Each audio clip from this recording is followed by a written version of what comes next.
Thank you for an absolutely inspiring evening. Thank you.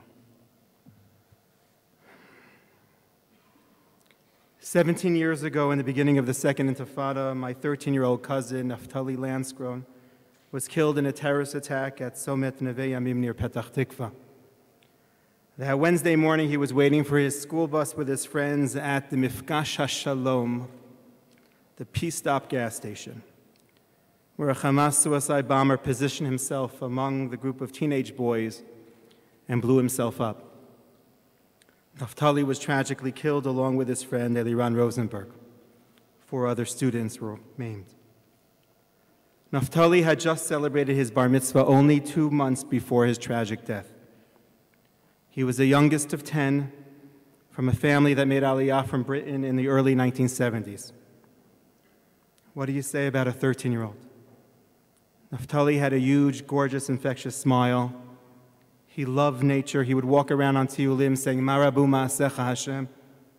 He thoroughly enjoyed basketball. He was adored by his teachers, by his friends, and obviously cherished by his family. On Daled Nisan, Tafshin Samech Aleph, March 28, 2001, our family and our nation lost a precious soul.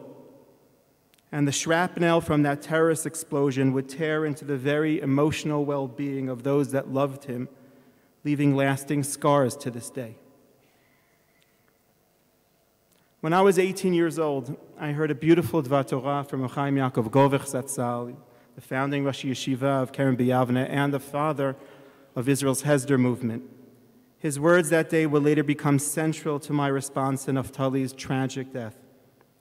We're all familiar with the halachic concept of Birchat Nehenin, that before we consume something in this world, we should try to recite a bracha, a blessing beforehand. The Talmud states that if you don't recite a blessing before consumption, it is as if you're a gozel HaKadosh Baruch Hu, stealing from God. Rashi asks in a commentary on that daf, he says, what are you stealing from? What could you possibly be stealing from God? And he says, oddly states, Gozel birchato, you're stealing his blessing, which actually makes no sense at all. It's a circular argument. Make a blessing before you consume something, because if not, you're stealing a blessing. So Rav Govich suggested to us that the only way to understand Rashi's explanation is to appreciate his insight in Sefer Yehoshua. And bear with me, we're getting there. During the miraculous episode when Yehoshua called upon God to help Bnei Yisrael win a battle against 5 armies, Hashem answered supernaturally by making the sun and the moon stand still as per Yehoshua's request. Shemesh b'giv'on dom v'yireach be'emek ayalon. Rashi comments on that pasuk stunningly. Yehoshua amar shira tachat hashemesh lefi she'amar dom. Dom milomar shira. Kozman shehu domem omed ve'eno mahalech shebechol eit hilucho hu omer shira.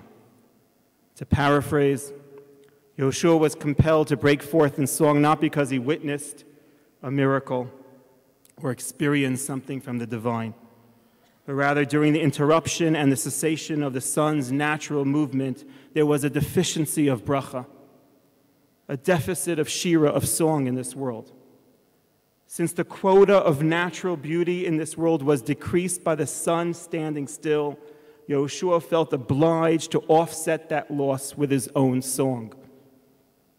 Now, without appreciation of Rashi's philosophy, we're not surprised by his general approach to brachot.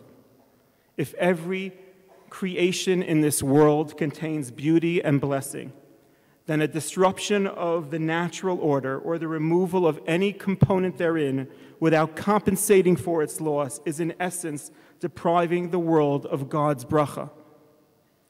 When I heard about Naftali's death, I obsessed over this piece of Torah. Obsessed. How much beauty, how much shira, how much song, how much bracha was stripped from this world.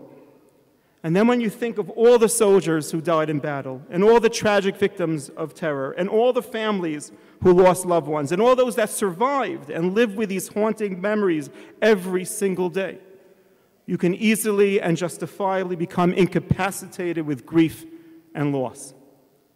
But I kept on coming back to those words, Amar Shira Tachat Hashemesh Lefi Sha'amar Dom. The world stopped, and the reaction was an attempt to fill that void, to fill the darkness of countering loss with life. We mourn the loss of so very many worlds. Our challenge, and maybe our mission, is to remember our charge. Our charge and obligation to live.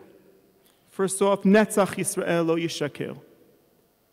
And our mandate to represent and supplement as best as we can the song, the beauty, and bracha of our family and friends who have lost their lives. It's an impossible task. For we can, of course, not replace or substitute any of these precious neshamot. And honestly, sometimes just surviving emotionally is already a Herculean effort. But we try. We try. I feel that the juxtaposition of Yom HaAtzmaut immediately following Yom HaZikaron is not just an appreciation of our profound loss and of our sacrifice in securing our dream and safeguarding our modern miracle of the State of Israel, but it's actually the most appropriate and the very necessary and essential reaction and response to our nation's loss. Tonight we begin Yom HaZikaron. And although every day we personally and acutely feel pain, tonight we come together and mourn our collective loss and recognize the bereavement of beauty and bracha within our nation. And we take upon ourselves, as we mourn our daughters and sons, Al tikri banayich ela bonayich. We will continue to build. We will continue to live. We will continue to sing in their name. Yehi zichram baruch.